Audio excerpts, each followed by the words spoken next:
Welcome to NH Tennis at the UNICEF Open here in Sertogenbosch. My guest today, Janko Tipsarevic. Thanks for taking your time, Janko. Hi, cheers. Thanks for inviting me. Always welcome. Well, the interview is about your childhood and how tennis influenced your childhood, all right? First question is, maybe the audience wants to know, in your younger years, was there only the tennis sport, or were there other sports or hobbies for you too? My first sport was football.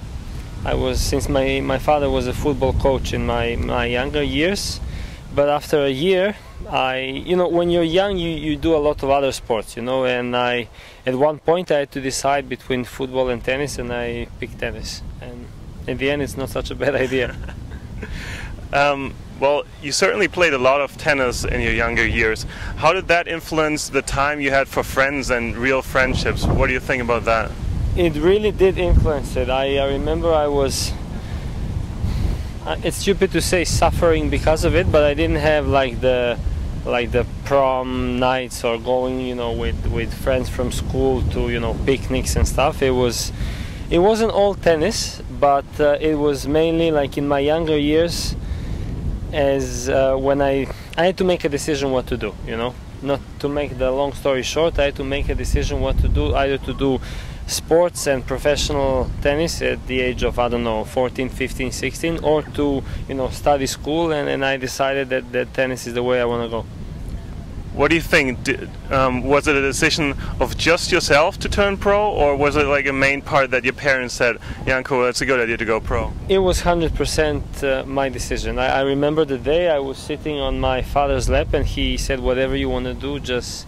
It's the way I was raised. Maybe it's good or bad, but as soon as I developed a self-conscience about myself, my father was forcing me to make my own decisions, Maybe it was, a little bit too early to make these decisions, but I remember that that was the way to go, And at that part, Serbia was in heavy political situations and I kind of understood that, studying school and finishing, I did finish university and everything, but I decided that sport was my main thing, because I understood that relying on a country and on a system and whatever would not pay off the way the sport did, apart from the love for the game. Okay. In your younger years, you probably had to deal with big expectations as well. How did you cope with that? I don't know. I really didn't care. In periods of my life where I should really feel the pressure and where I should really, because my parents didn't have that much money. I was lucky to get some of the sponsors who were able to pay my trip expenses, my coaching expenses and stuff. So at that period, I was really supposed to feel the pressure of everything, but I just really, I didn't. And that's actually a good thing, And even now, sometimes when, I have the finances to live a normal, happy life, I still sometimes now feel much more pressure than I was feeling when I was, much younger, at the age and at the situation where I should feel much more. And it's just unexplainable to me.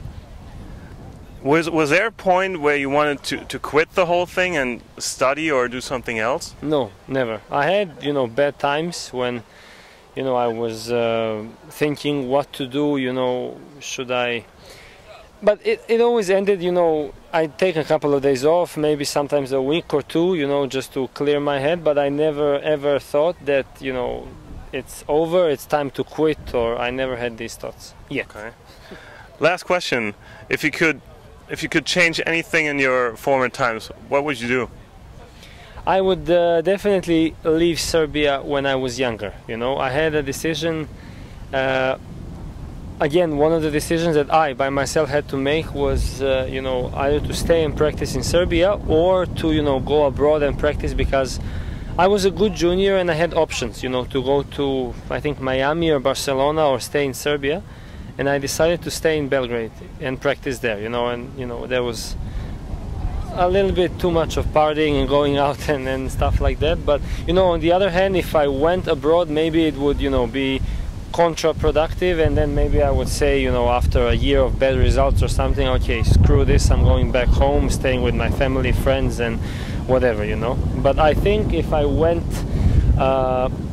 earlier abroad and practicing abroad, because there were no conditions to play in Serbia, maybe I would break through earlier through my junior years, and maybe my career would change a little bit.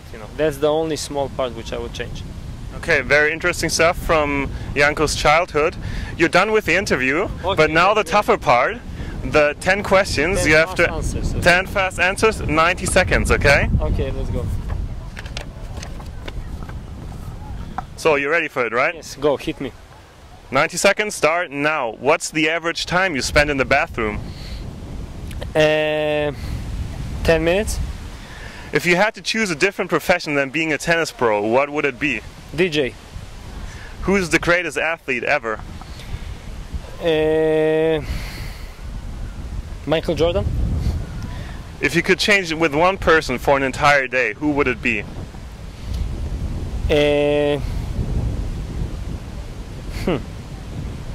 Probably Al Pacino. Name one country you would like to explore.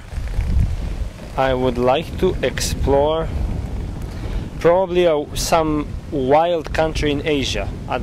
That doesn't matter. Either like the jungles of Malaysia or something like this. Doesn't really matter the country, but that kind of thing. Okay, you have $10 to buy some food. What do you get? I would definitely buy the most trashy food I could find, like a cheeseburger with, I don't know, mayonnaise and ketchup and just fries. If it's only $10 and I'm starving. Okay, there's no toilet paper in the entire hotel. Now what? I would use probably a fact sheet from a tournament. No, I'm kidding. Have you ever had a pet? I had a parrot who died, I had a hamster who died, and I'm waiting to finish my tennis career to buy a dog, which hopefully will live a nice and happy life. Ooh, I don't know about that. What do your friends say about your cooking skills? I can make toast, that's it. So they Very don't have good. anything to say about it. Okay. Last question. The score of the match Serbia against Germany on Friday, what's it gonna be? I would like Serbia to win, but I say 1-0. Who's gonna score? I say Krasic for Serbia and probably one of the Polish guys for Germany, either Klose Okay. or Podolski.